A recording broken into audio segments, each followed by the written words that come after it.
ایران کے سب سے بڑے سنی عالم دین کا نو منتخب وزیر اعظم پاکستان عمران خان کے نام اہم پیغام۔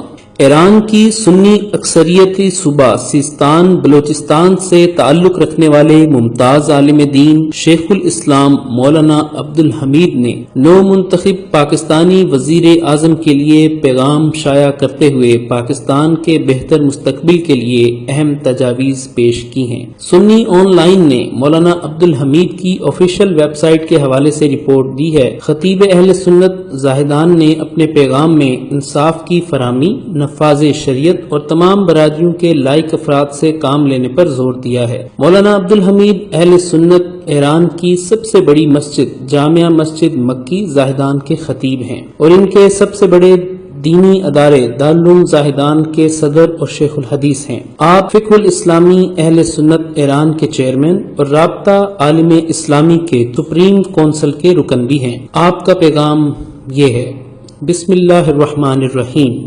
محترم عمران خان صاحب، حالیہ انتخابات میں آپ کی کامیابی اور پاکستان کی وزارت عظمیٰ کے لیے آپ کے انتخاب کو مبارکباد پیش کرتا ہوں۔ اگرچہ آپ کی سیاسی اور سماجی آراء و افکار سے ہمیں زیادہ واقفیت نہیں ہے، لیکن تحریک انصاف کے نام سے کامیابی حاصل کرنے والی جماعت کی کامیابی کو اچھا شگون سمجھتے ہیں۔ امید ہے انصاف اور عدل جس کے لیے قومیں پیاسی ہیں پاکستان میں نافذ ہوگا۔ قومی اتحاد اور پائیدار امن جو قوموں کی ترقی کی بنیاد ہے، نفاذ عدل و انصاف کے بغیر ممکن ہی نہیں۔ حالات حاضرہ کو مد نظر رکھتے ہوئے چند نکات آپ کی خدمت میں پیش ہیں۔ سب سے اہم عدل و انصاف کا نفاذ ہے۔ پاکستان میں مختلف مذاہب و مسالک اور قومیتوں کے لوگ رہتے ہیں، ایسے میں نفاذ عدل بہت ہی اہم مسئلہ بن جاتا ہے۔ کچھ شریف اور برخوردار قومیتوں کا مسئلہ جن میں بلوچ قوم سر فہرست ہے، خاص طور پر توجہ طلب ہے۔ بڑے عرصے سے بلوچ قوم غربت و بے روزگاری اور مختلف قسم کی ناانصافیوں سے دست و گریباں ہو کر چلی آ رہی ہے اور انہیں مسلسل نظر انداز کیا جا رہا ہے۔ اخیر سالوں میں بہت سارے بلوچ رہنما لاپتہ ہو چکے ہیں یا انہیں قتل کر دیا گیا ہے۔ ان کی توہین ہو چکی ہے اور مذاکرات اور بات چیت کے بجائے ان پر تشدد کا رویہ اپنایا گیا ہے۔ وزیر اعظم صاحب، یہ کوئی عقل مندی نہیں کہ ایک بڑی قوم کو جو پاکستان کے بڑے حصے میں رہتی ہے، غلط پالیسیوں کی وجہ سے دشمن کی طرف دھکیلا جائے تاکہ ان کی مجبوریوں سے غلط فائدہ اٹھائیں۔ مناسب ہے آپ ذاتی طور پر اس قوم کی باتیں سنیں، ان سے بات چیت کریں، انہیں تسلیم کریں اور اعلیٰ عہدوں میں ان کے قابل افراد سے کام لیں۔ تیسری بات مسلم ممالک کے درمیان اتحاد و مفاہمت کے بارے میں ہے۔ آپ ایسے حالات میں ایک اہم اسلامی ملک کے وزیر اعظم منتخب ہو چکے ہیں کہ مسلم ممالک کے درمیان اختلافات اور تنازعات سے اسلام دشمن عناصر کو غلط فائدہ اٹھانے کا موقع مل گیا ہے۔ امید کی جاتی ہے آپ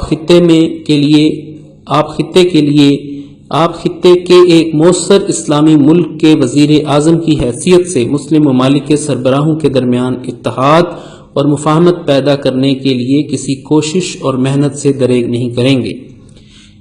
پاکستان میں نفاذ شریعت کے لیے کوشش کرنا۔ پاکستان کو آزادی ملنے کی ایک اہم حکمت اور وجہ اسلامی شریعت کا نفاذ ہے۔ پاکستانی قوم کی اکثریت مسلمانوں پر مشتمل ہے، لہذا توقع کی جاتی ہے کہ جتنا ہو سکے آپ اپنے اور اپنی حکومت کو اسلامی احکام سے قریب کریں۔ اللہ تعالیٰ کی نصرت اور قوم کی رضامندی اسی میں ہے۔ عمران خان صاحب، مذکورہ بالا نکات پر عمل درآمد کرنا اور درست پالیسیوں کے نفاذ آپ کو معاصر دنیا کے مشہور، منفرد اور مستقل وزیر اعظم بنائے گا انشاءاللہ۔ آخر میں آپ کی کامیابی اور عزت کی نیک خواہشات کے ساتھ عرض کروں کہ یہ عہدے اور مقام فانی اور ناپائیدار ہیں، چنانچہ اب تک پاکستان میں متعدد صدور اور وزرائے اعظم گزر چکے۔ امید کی جاتی ہے آن جناب پاکستان کے مؤثر ترین حکام میں ہوں گے جن کی یاد عوام کے ذہنوں میں باقی رہے گی اور آپ کا نیک نام ہمیشہ کے لیے زندہ و جاوید رہے گا۔ وما علینا الا البلاغ۔ ویڈیو کے نیچے سبسکرائب کے بٹن پہ کلک کریں، بیل کے آئیکن پہ کلک کیجئے تاکہ ہر نئی ویڈیو کی نوٹیفیکیشن آپ کو مل جائے۔